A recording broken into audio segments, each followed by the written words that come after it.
Thank you, Mr. Speaker.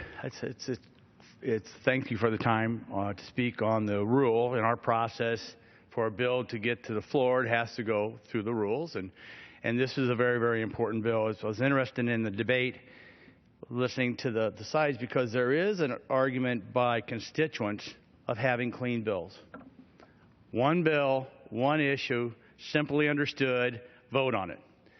Instead of this horse trading that sometimes gets proposed, you give me that. I can tell you one thing I know, my district, they really don't like this given. They want us to be held accountable for a bill. And I also get frustrated with how easy it is to throw away jobs. I only have blank kilns in my state. Well, those are good paying jobs with families, and they're important to the fabric of those communities. Just to say, oh, I only got two, I don't really worry about them, let's trade them off, is really troublesome. And I'm sorry we fall into that type of debate.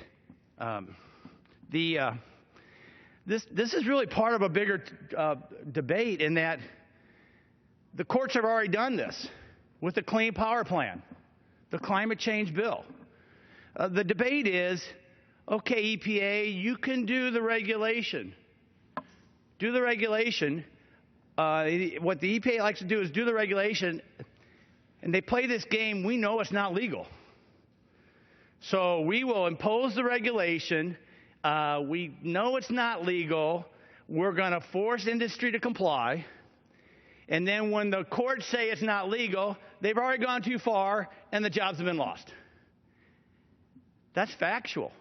That's what happened in 2003. That's what happened when the EPA promulgated the MAC rules in 2003. The rule was vacated by the federal court in 2007. Vacated, which means you can't do it. But the industry already was forced to do it, either to spend millions and millions of dollars, or they had to close. So fast forward, where are we at today? The courts have done this on the Clean Power Plan, the big climate change rule. What the courts have said for the first time, the Supreme Court said, no, we're not going to force the states to implement the Clean Power Plan until it's litigated in the courts. They put a stay on everyone, said don't do anything, let's have the legislative, judicial debate and fight. That's what this bill does. Let's just have the litigation on the legality of this new rule.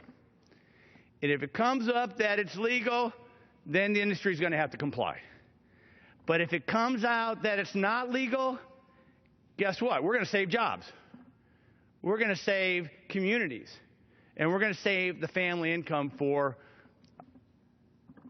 2 kilns in a state, or maybe more, depending upon the brick producing capability of individual states.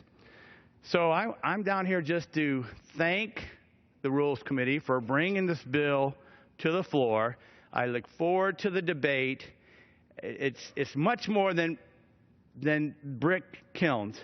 It's about, when can the EPA force a company to do something? We would hope they could only do it after it's been ruled legal by the courts, if someone challenges the rule, and that's what this does. And I yield back my time. I thank my colleague.